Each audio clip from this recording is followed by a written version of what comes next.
Alpha 1 to Alpha 2, yes, I'm receiving. ETA 1 minute, roger that. Now approaching Linnet Club. From this point on, the operation is live.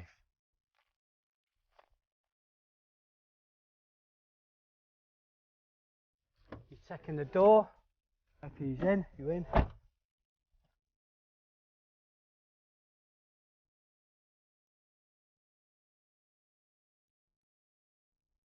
He's not volunteered it yet. Now he has.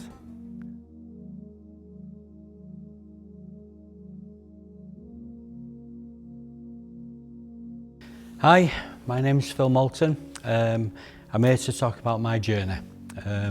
Through my book, which I wrote, took 10 years to write. So I'm 60 years of age and I was brought up in Middleton, Manchester. From this point on, as soon as someone comes into the room, the operation is live. So that's it. It goes live from now. Okay, so every time our VIP moves, we have to move. Going back into all the years, I used to think to myself, all these people are paying thousands of pounds to go onto a course and they're getting no work. And I've got to say, it used to be infuriating because I was one of those people who paid an awful lot of money going through a married life and struggling to pay for courses with no work at the end of it. And that's why I decided to write the course that I wrote back in, it was 1999 when I wrote it. So before we move off site, I want all vehicles to be searched, all areas to be searched where we're doing our walkthrough. So maybe we need to find out from our principal where she's going to be walking around, if she wants to walk up to the top, if she wants to walk up to the country lane. But everything that we do has to be planned. Before she moves, we search. Before we travel, we search. Before we do all those, we do the walking formations and get the formations in place. Finish your cup of tea, and when we go, it is 20 past 11. By 11:30, we're going. Every time she twitches, we've got to make sure that everything's boxed off. So we are now live as an operation. So we've got 3 categories, and I've categorised this as a category 2, a medium category. Any threat needs to be taken seriously. Okay, so on this particular one, we've got Cat 2. Cat 1 is critical and severe. Cat 2 is severe and high. Okay, and then Cat 3 is basically high, I've got an interest of something. But every time that you've got a threat or you've received a threat, we must take that threat seriously. It's down to us to categorise it with the information that we get from the principal. Okay, and we can only get that information from the principal. Remember, if our VIP is being stalked or there's criminal activity, we may be asked as a court of law to go and give evidence. Our main priority is to make sure that's safe and doing it lawfully as well. Bad guys can carry weapons, we can't, so we have to put the procedures in place. So this is a high risk. It's not a medium, it's a high risk because it's still category 2. We got the course accredited in 2000 and it was accredited by the GMOCN, which is the National Open College Network. And from that point on, my company was then formed, Exclusafe. And then they started to teach people. The training courses got larger and larger. We got more recognition. As you can see, I brought a little wall over there with things that I've done. Okay, so today is going to be the finalisation of a course. We've got 2 students on. They're going to be completing an operation which has been put into place over the last 14-15 days. They have to complete 150 hours of direct training. And that training is both theory and practical. So they are now going to do an operational plan, put that plan into place and secure an actual VIP throughout. Okay, so you contacted us for basically the protection of yourself because you've received some threats. Can you explain what your threats are? How do you feel? On edge all the time. Okay. Do you know the person who's made the threats? My ex-partner. Okay, so what we're actually doing when we're profiling a person, what we're trying to establish is that the principal has actually contacted us because there's a threat. Now, it's not always the way. It may be because of their image, it may be because of the status. Okay, so we've built in a scenario where, and it is a scenario, someone is acting. So we have to build in and we have to extract that information because what we want to try and do is establish who's making the threats, and eventually that case might even go to court because you're building up a court case because it's a criminal activity, stalking a person. So it's getting that information from you so we can actually compile a risk assessment and a threat assessment. So there's two elements here. There's a threat assessment, which we need to know what the threat is to you, and the risk assessment is what we're working on to make sure that everyone's safe around us. So the aim of the 7 Ps is basically to get as much information out of the VIP as possible. You're not going to get everything. We're going to be looking at the public side, but also we're going to be looking at the private side. People won't divulge information until they build up that trust. So we have to build up the trust with the VIP to make sure that they feel comfortable and they can share information which is quite sensitive sometimes as well, about private family life, about their own private family life as well. Okay, so I'm John Cordinley. My experience over 40 years is in aviation security and counter-terrorism. I'm here today to help Phil with an awareness session on weapons, particularly explosive devices and contingencies for those kind of events. So the situational awareness about these things is to try and mitigate those kind of threats. Things typically, from our experience in aviation, about Richard Reed, the shoe bomber, so disguised devices, weapons. This one's an under-vehicle device used by Republican terrorists that would be kind of a limpet magnetic device underneath a car. So those are the types of things that we've been going through today to provide an awareness to bodyguards or close protection operatives. Okay, so what we've got here now, we've got the lads who are doing the recce. They've already done one recce to the location. So they're leaving Linnet Clough and they're going to be actually going over to the next location. To make things a bit more secure, we colour code things. So we'll have red 1 and then red 2.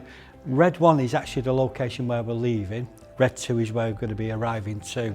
So giving them code names, it's basically giving some added security, making sure that people don't know where we're travelling to and from. Each one of these will be timed and its distance. So this particular map is about 2 miles. So we're going to split it into 0.5, 0.5, 0.5, 0.5. On the route, what they'll be looking for will be vulnerable points, choke points, any areas which will raise concerns. The biggest concern we've got on this route at the moment is parked vehicles because it's very narrow, oncoming traffic because you're going to have to let vehicles coming through because we'll have 2 vehicles. The ambush areas will be predominantly where we're leaving site or we're arriving the site too. When they're setting the recce up, what they should be looking for will be the M-bus and D-bus point, which is in effect the drop-off and pick-up point. Everything has to be timed to make sure that everyone knows where everyone is all the way through the route. It doesn't matter what shape or size you are or sex. It's what's in your heart that you can do it. And close protection or bodyguards are actually overcoming bullies. All the people I've guarded over the years are basically because they've been bullied by one way or another, whether it's because of their image, because of their status. That's what we do as close protection people, or bodyguards, if you want to call us that. So getting into the bodyguard arena was quite difficult. A lot of people say no, and there was one person who I still keep in contact with. I'd love to mention his name, I don't know if I could. But he gave me a leg up and he said, yeah, I'll give you a chance. And we went from there.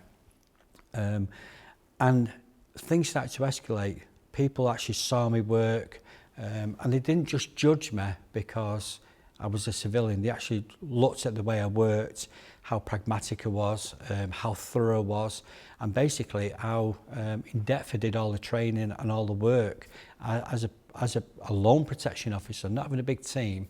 For this operation now, we've got the VIPs due to arrive. We've got Sal, we've got Phil, and we've got Alicia. So the plan will be to secure the area for the VIP. So we're going to be using Sal, who's going to be covering that main area there. Okay, so Sal's going to wave the VIP on. He's not going to make a big arm movement. She's expecting to see somebody at the gate. So Sal is going to be positioned there. Phil is going to be positioned in this location here, and he's going to be directing the VIP to park up. So before Alicia makes her way down this pathway, Phil's going to push down here. Sal is going to be here. So now Phil will be pushing down there, and he's going to be waiting where the hedge line is. So he's covering off that blind spot to make sure that that blind spot's actually covered. And he's going to give us a thumbs up to make sure that we're safe to come in. If we get compromised on that, we've got to have a plan B. We could actually debug them back into the vehicle and remove them out off the site, or we could go into a secured location. Today we've got our operation where you're going to be protected. We're going to go into Marple Bridge. We're going to be doing some little wall rounds as well, so if you won't mind throwing a couple of spanners in the works, maybe stopping and starting, going off and maybe just compromising them, even just taking a phone call. It's just to make them think out of the box a little bit. Test them as much as you can. Work off your improvisation as much as you can, just go for it. And even if we say, right, we're going to go here, even if we're not planned. So how are you feeling? I'm excited. Okay. I want to... You might mix it up a bit? Yeah. Okay, which is good, and that's what we need, because part of what we've got to try and do is be flexible, not rigid, make sure that you feel comfortable at all times. Anytime you can stop and say, I like to do this, I want to do that. They've got to form that comfort blanket around you, not you around them. So we've got to work around your requirements rather than vice versa.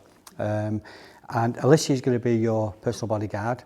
If we do get a compromise, which we will do, also what you to do is go with the flow. Don't panic about it. No one's going to get hurt. Obviously, we have to compromise it to test them, to see how good they react to it. But thank you for doing this. And it takes an actress to pull this off. So at the end of it, all I want you to do is relax, enjoy it, but throw as many spanners in the works as you can. If you're going to do something major, just pull me to one side, say, can we do this film? I want to go here where we have to travel. How do you feel? Are you happy? Yeah. I'm excited. Yeah, you're excited. Yeah, brilliant. Okay, let's see if you're smiling at the end of it.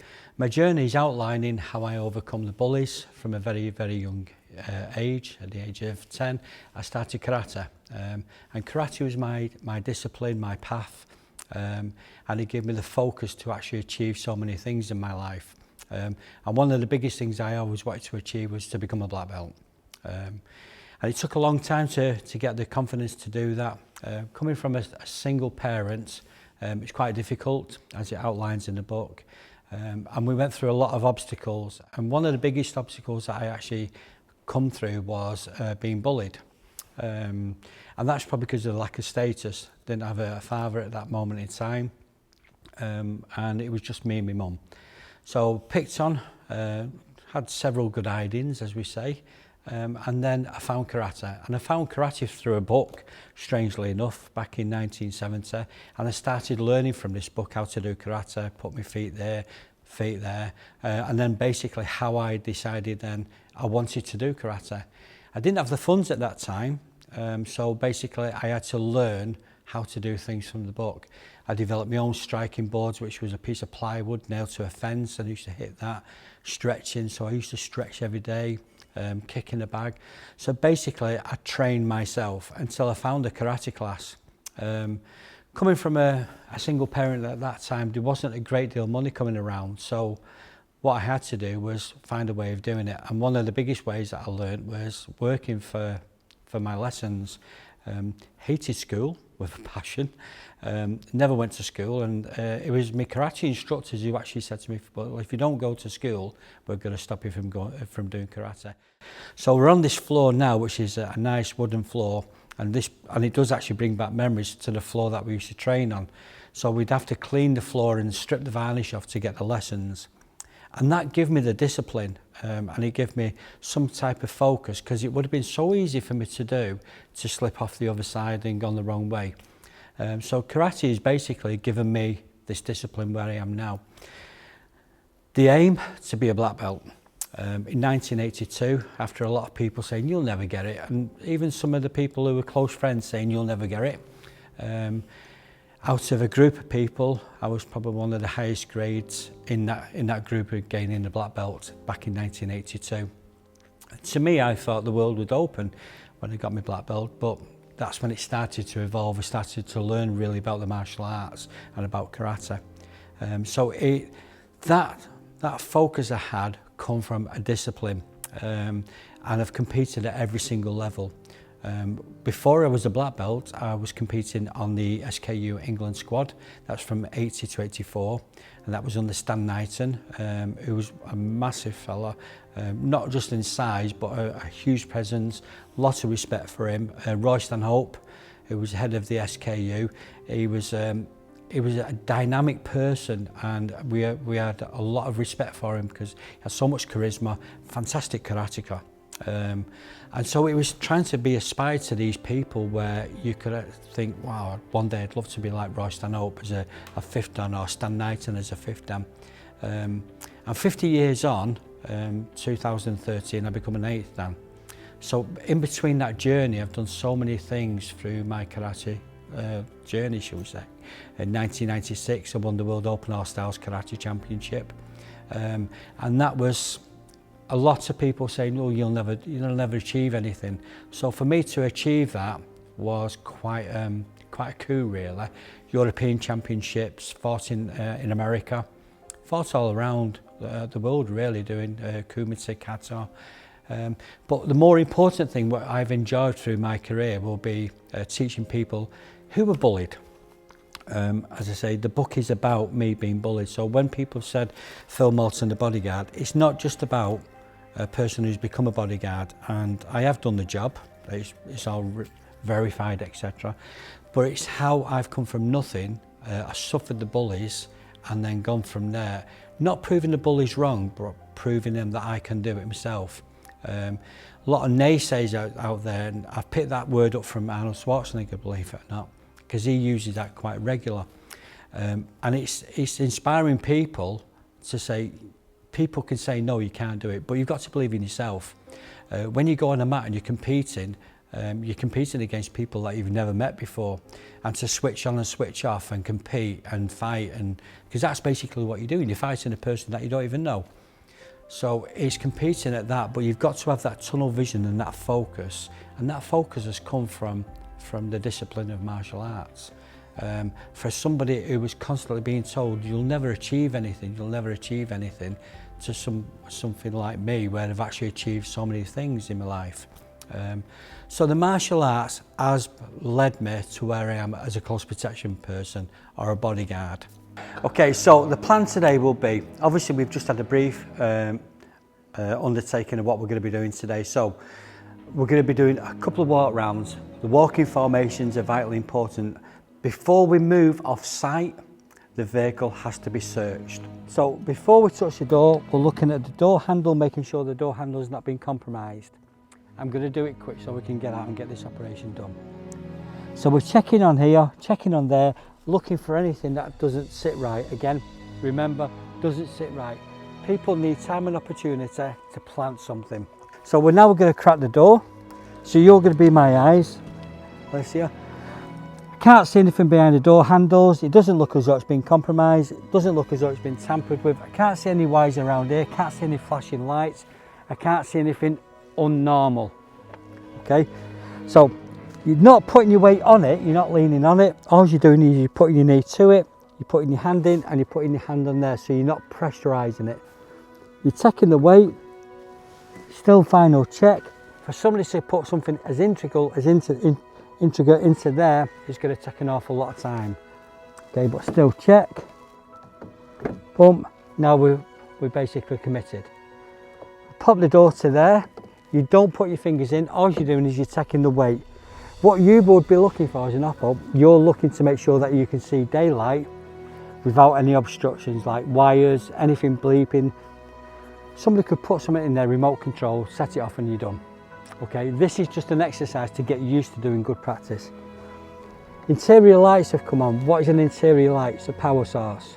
That could have initiated an IED. So somebody puts an IED inside there. Why is it up to the interior light? You open the door, that initiates a circuit, that completes the circuit which sets off the IED. So your thing is to control the extremities to make sure that we don't get compromised, and you will get compromised. Okay? You're going to secure this location. Okay? Scrub up, we're done.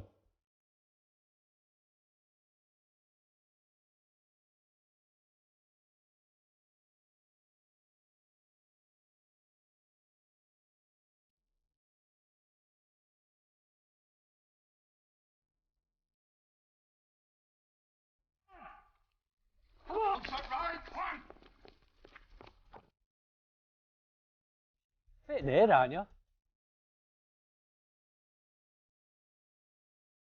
Hey?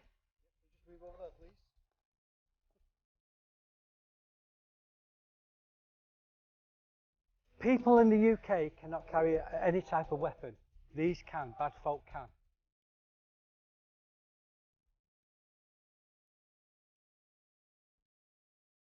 So we've got to think, right, what can we do? If he's got a blade, he's not volunteered it yet. There, this way. Good. So you're going to use that shoulder to go forward. Now he has. Okay. What would your reactions be?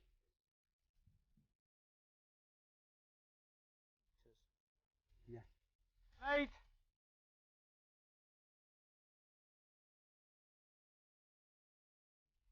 Alpha 1, just push forward, make sure you're clear at the back. You've got a couple of vehicles on.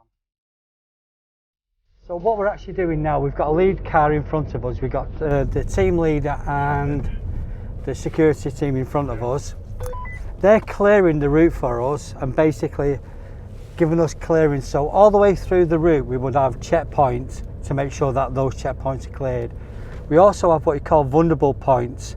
So each vulnerable point is like this place, which is a choke point where we could get T-barred or we could get compromised. We've got a compromise here, we've got a motorcyclist coming down here. Slowing down, pushing forwards. Received. So on the routes, each route would be colour coded, it would be timed, and basically every stage of the way we would know where we would be without giving the location away too much. So basically what we've done, we've pulled up at the vehicle. We're going to be doing a D-bus. Alicia, who's a bodyguard, she's going to be getting a VIP out. In normal reactions, we would have one of the VIP protection team at the front, one at the back, and one on the roadside. Well, they won't be on the roadside, they'll be basically as secured as possible to make sure that the integrity of the back is secured. Okay, so Alicia would get the VIP out, and we would have people in place already, and then from there we would just do the walking job. So that's what we're aiming for. And then as we walk in, we just walk in as a triangle. Okay. And Phil, you cover there.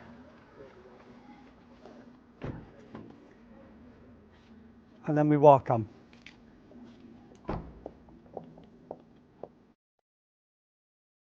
The final exercise was today. We had Friday, Saturday and Sunday, the big build-up. Saturday was basically just getting embedded in so they understood what they were doing. And Sunday was the final operation. So we had Summer, who's been played by Ionica, who's gladly given her time up to play the wonderful actress. And it's basically put a lot of pressure on the students, so they've had to really look after a VIP. Now remember, this is a close protection course where people are building towards a level.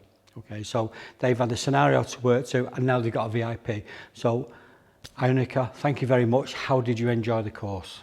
It just really interesting. I do this as a job, and I do get to go to film premieres, and it's really interesting to see actually how much training that they have to do in order to work on events like that. And it's just insane, the amount of work and just how much they have to think about. I mean, just the smallest things. And just as an actor as well, it's nice to do something like this, because I do a lot of commercial work, so it's different to what I normally do. It's a little bit off the wall. Obviously you were working off a scenario, and because you're working to a course, and they've got to look basically to protect life. So Ionica's actress or person who she was acting as had a threat. So basically they had to build a whole operation, a story around you, and make it work. But thank you so much, and hopefully one day I'll present you at a film premiere rather than something like this when you get more and more famous than you already are. We've probably trained nearly 3,000 people in close protection, personal safety, etc. So I'm quite proud of that. From somebody who was told you're never going to achieve anything, the karate aspect of it has brought me into a different arena. I'd probably say I'm quite well respected as an operator, as an instructor as well. Even though I don't have a mass amount of students, I do have a good following where people are respected me, and people come all the way around the world. We have people coming from Spain just to come on my course, which I was very honoured about. People have come from other places as well. We've trained people in India, etc. How to do close protection. So from coming from nothing, the karate has given me this, becoming a world champion. People say, you're a world champion. And when you actually say that, you can see the disbelief on them. And when you say you're an 8th dan, what's an 8th dan? Well, I'm 8 times higher than a black belt. I took my 8th dan in 2013. I have to wait 9 years before I become a 9th dan. What do you have to do for that? You still have to continue to train.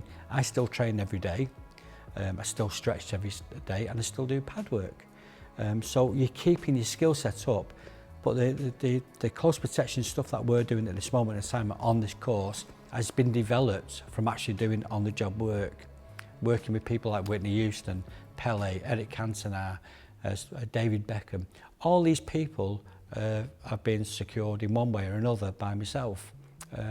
So I'm very proud of what I've done, and going back to the people who said you'll never do it, I'm just proud of how I've achieved what I've done.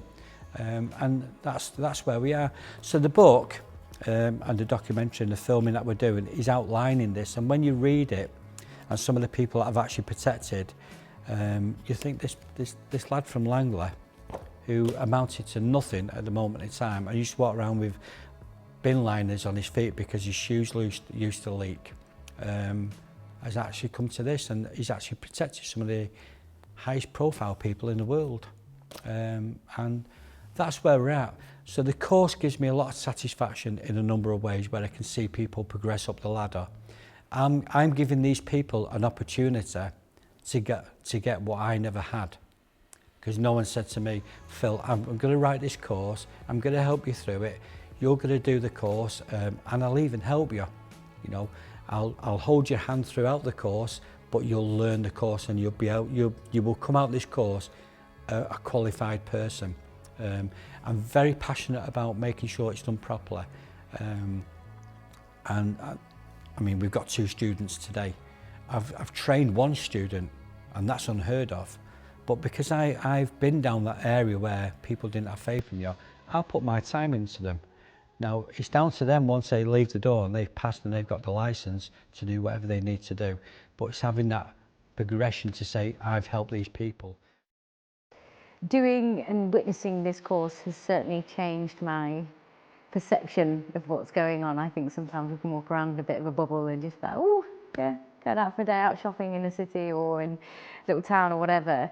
And doing something like this, you just the really small things that you never think of can be life-threatening situations, and it really makes you think that, gosh, actually just be a bit more careful in situations. And that we had a guy come in and talk about the weapons and how people hide them, and it's just absolutely crazy, and it makes you go, gosh, right, let's be a bit more careful.